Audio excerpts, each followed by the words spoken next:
Bueno, muy buenos días. El día de hoy vamos a hablar un poco sobre una introducción acerca de las procariotas.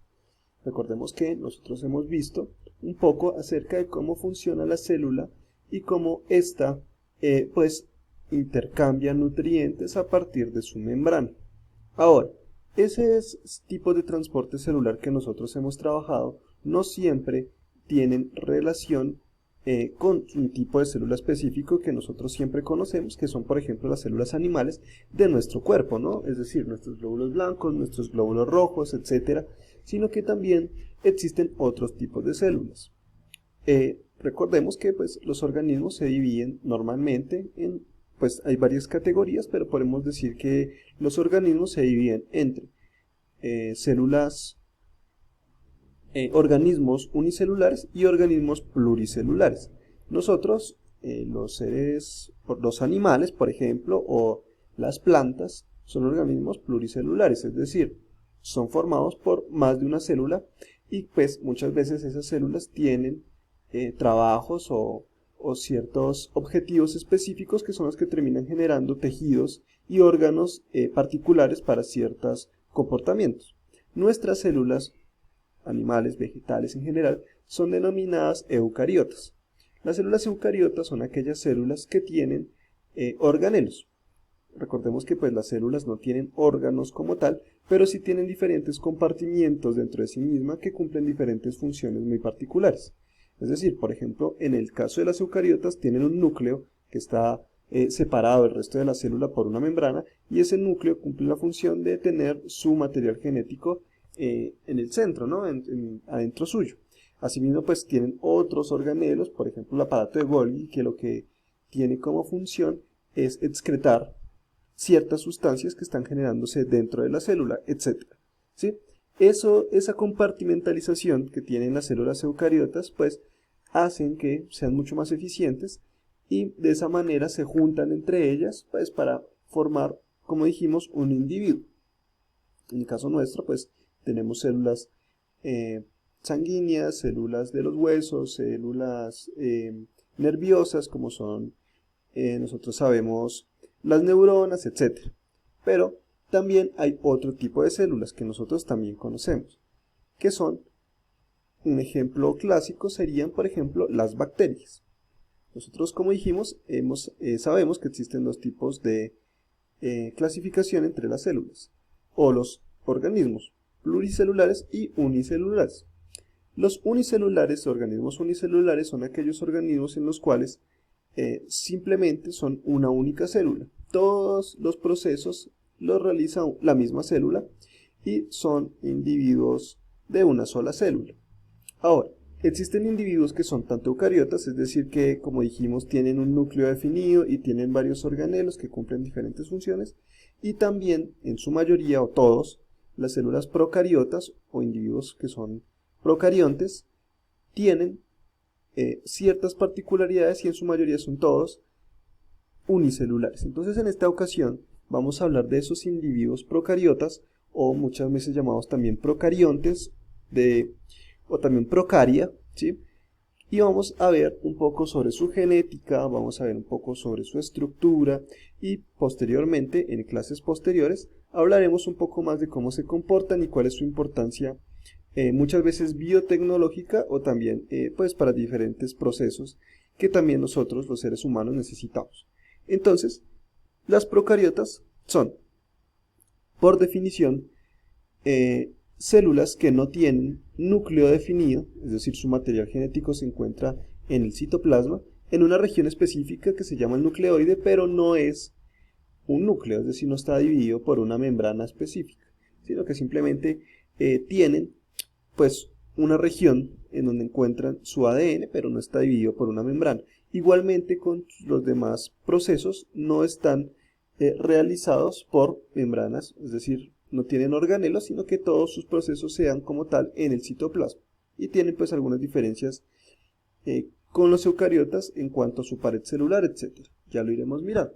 Entonces, vamos a mirar una pequeña estructura de la diferencia filogenética de los diferentes tipos de organismos existentes. Entonces, vemos que acá hay una línea negra, ¿sí?, que representa pues un organismo o un ancestro en común de todas las diferentes especies en el planeta Tierra. Entonces pues la teoría o la propuesta que se hace es que en algún momento existió un solo individuo, una sola especie, y de esta especie pues empezaron a formar otras nuevas especies, que pues dependiendo de las características que se iban formando, que se iban generando, pues se iban diversificando, también dependiendo del lugar en el cual se encontraban. Eso no significa que el anterior, o sea, por ejemplo, podríamos decir que este organismo no significa que haya desaparecido. No sabemos cuál es concretamente, pero podríamos decir que tal vez en este momento actualmente todavía existe. Estas ramas no implican que el último sea el único que existe. También existen anteriores que siguen siendo viables, continúan viviendo actualmente con nosotros. De esa manera es que, por ejemplo, si nos damos cuenta, pues este organismo se dividió en dos muy específicos: bacterias y hasta cierto punto arqueas. Tanto bacterias como arqueas son ambas procariotas. Recordemos nuevamente, no tienen núcleo definido, es decir, son mucho más simples que las células que generan organismos superiores. Son bastante más sencillas y muchas veces también más pequeñas. Entonces, se dividió en dos. ¿Por qué se dividió en dos? Las arqueas tienen algo que nosotros denominamos la mitocondria. La mitocondria es un organelo, pero se propone que en algún momento fue un organismo aparte que se juntó y generó una simbiosis.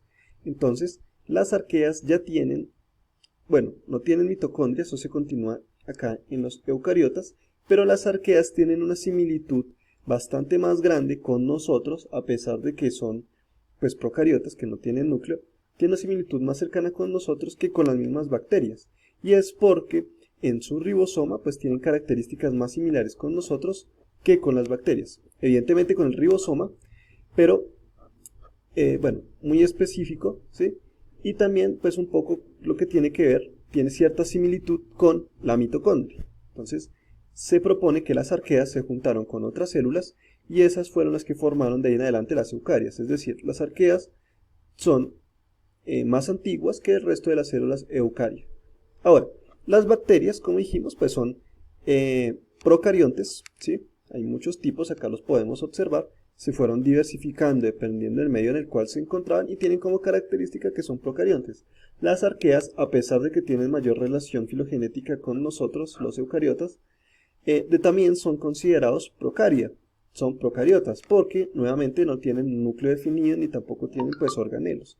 Estos dos se juntan, bacteria y arquea, y se trabajan en conjunto para estudiar sus características específicas. Posteriormente pues se fueron generando lo que nosotros ya dijimos, se denominan eucaria o eucariotas, que son aquellas que tienen pues un núcleo definido, diferentes organelos, tienen mitocondria por supuesto y tienen pues cierta similitud con arquea en cuanto a su genética, pero pues evidentemente son mucho más complejos. Acá vemos por ejemplo los animales donde nos encontramos nosotros, fungi, que son los hongos, plantas y pues otros organismos que también son microorganismos y estos muchas veces son similares en estructura o en su forma a las bacterias, pero pues evidentemente no lo son, porque se comportan de forma distinta y aparte pues tienen mayor capacidad, por ejemplo, de producción de energía, pero de todas maneras las eucarias, por ser tan complejas, son entre todas muy similares, su forma de comportarse es muy similar, mientras que tanto bacterias como arqueas, primero por ser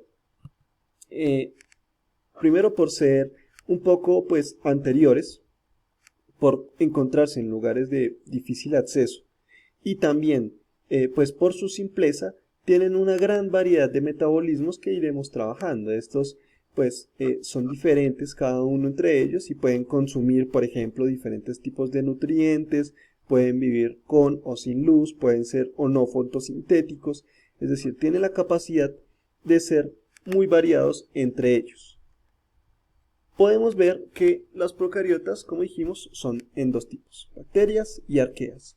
Y aquí vemos pues una serie de ejemplos o una serie de microfotografías de microscopios en las cuales vemos pues cómo las procariontes se ven dependiendo del procarionte que sea en específico. Entonces, por ejemplo, vemos que pueden ser más alargados y se pueden asociar entre ellos, estos también se asocian.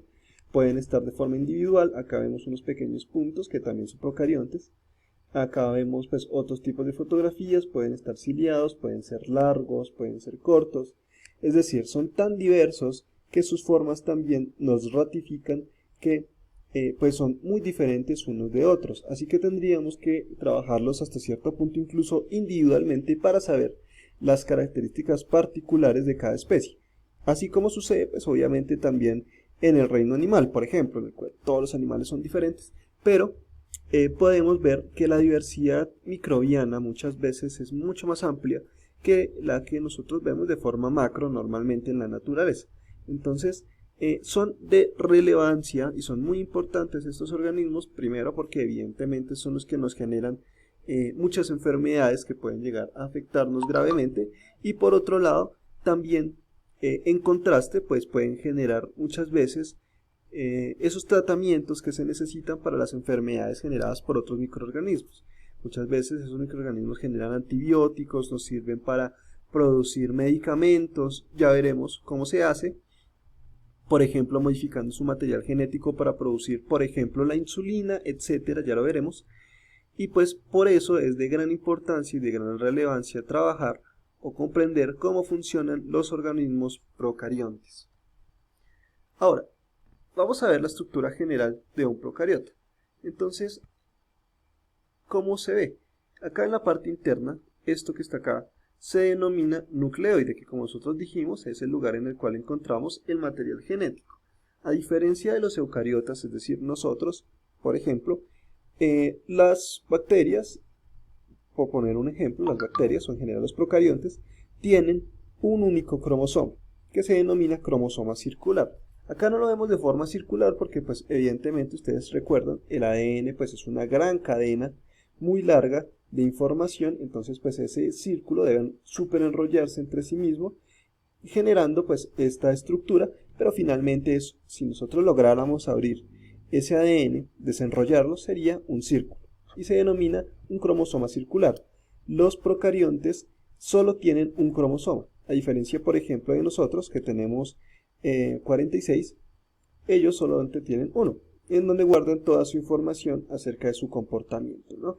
Tienen también algo que se denomina una membrana plasmática que separa todo lo que está dentro del citoplasma con el exterior, pero a su vez también tienen una pared celular. Esta pared celular es la que determina o ella misma define qué sustancias ingresan y qué sustancias salen de la célula. De esta manera pues puede alimentarse y también excretar pues sus diferentes sustancias. También tienen algo que denominamos pili, que muchas veces sirve para adherirse a órganos, por ejemplo cuando son patógenos, o también para comunicarse con otras células, ya veremos cómo funciona. Y también muchas veces tienen o no, dependiendo del tipo de procarionte y también del tipo de bacteria que sea, un flagelo que pues es el que determina el movimiento, sirve para el movimiento de la célula. Esta es la estructura general o la forma, las partes específicas y generales de un procarionte, por ejemplo una bacteria. Ya en otras ocasiones iremos mirando y nos adentraremos más en cada una de ellas y cómo funciona. Bueno, espero que les haya gustado, que hayan aprendido y nos vemos en la próxima oportunidad. Muchas gracias.